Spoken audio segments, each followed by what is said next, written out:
The situation around Ukraine has taken a dramatic and unexpected turn after Donald Trump's latest statements. The former and possibly future US president made it clear that Zelensky must move fast, or he won't have a country left. These words sent shockwaves through Kyiv, Moscow, and especially Europe. But what exactly is behind these statements? Could the US be preparing to change its stance on Ukraine? The most intriguing response came from the Kremlin. For the first time, Moscow openly supported Trump's position. Kremlin spokesperson Dmitry Peskov stated that Russia fully agrees with Trump's call for negotiations instead of continued military action. This is a direct contradiction to Biden's policy, which has been to support Ukraine for as long as it takes. Now, for the first time, Kyiv is receiving a completely different message. Washington might be considering a policy shift. But how serious is this? As European leaders scramble to respond, Trump's special envoy, General Keith Kellogg, has unexpectedly arrived in Kyiv. He is scheduled to meet with Zelensky to discuss security matters.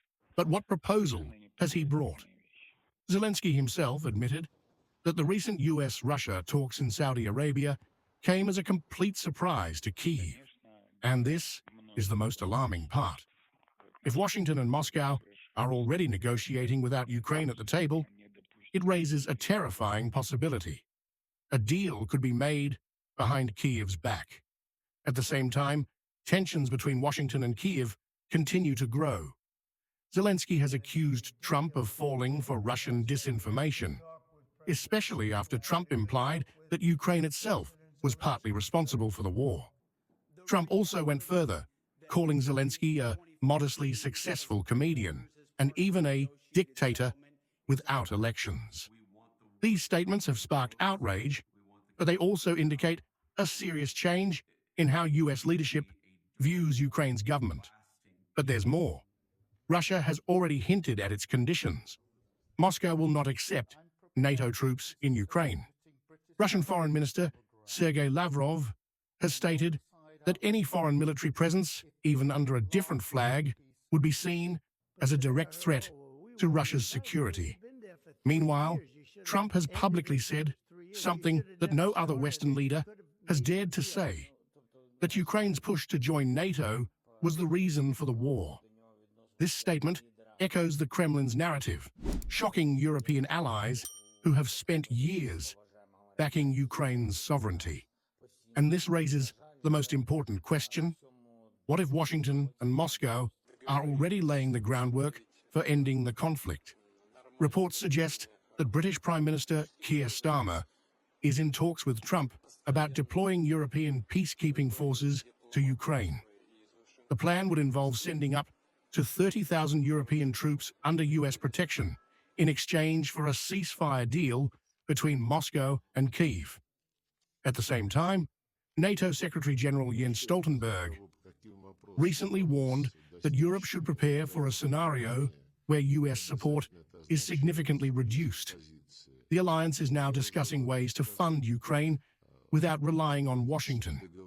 This means that European countries might have to take on a greater role, financially and militarily, if Trump decides to cut aid to Kyiv. But there's a catch. For the Kremlin, this plan is unacceptable. Peskov has already warned that any foreign military forces in Ukraine would be viewed as NATO troops, regardless of what flag they fly. This means that if Trump and Starmer push forward with this idea, Russia could take drastic action. Meanwhile, there are growing concerns about a possible secret prisoner exchange between the US and Russia. The recent talks in Saudi Arabia reportedly included discussions about the fate of American citizens imprisoned in Russia, including Wall Street Journal reporter Evan Gershkovich.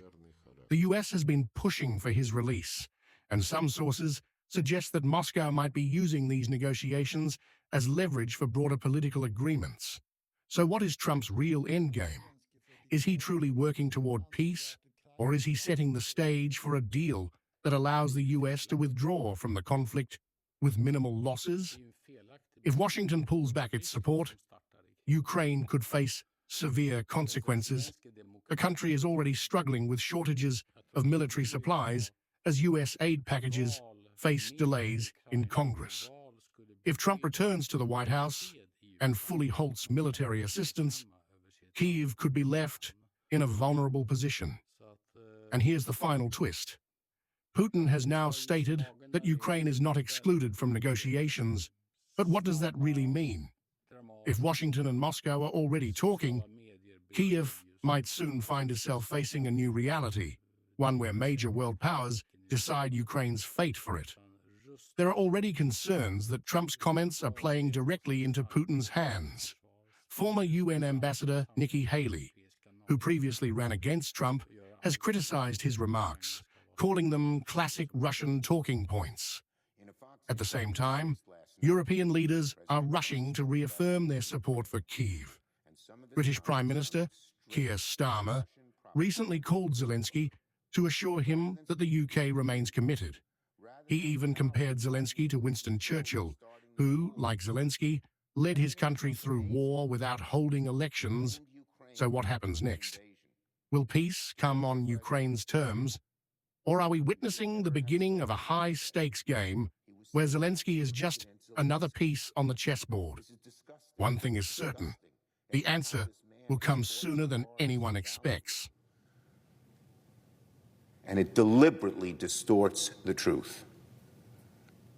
It's just awful to see an American president, it's disgusting to see an American president turn against one of our friends and openly side with a thug like Vladimir Putin.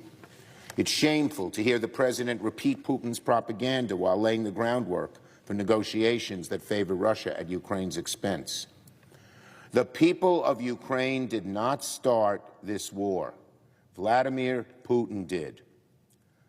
Ukrainians have fought and died on the battlefield to defend their home. The suffering and destruction of the Ukrainian country and the Ukrainian people that they have endured is staggering, all because of Vladimir Putin. And let's not forget, America, maybe there are some who say enough already. If we give in to Putin now, America will inevitably pay the price later. That's what history has shown. When you give in to thugs, when you give in to dictators, you pay the price. Hasn't Donald Trump and his allies learned the lessons of history? This is not just about the security of another nation. This struggle is in every way about the ultimate security of the American people. Make no mistake, right now the Kremlin is overjoyed by what Donald Trump is saying and what he's doing.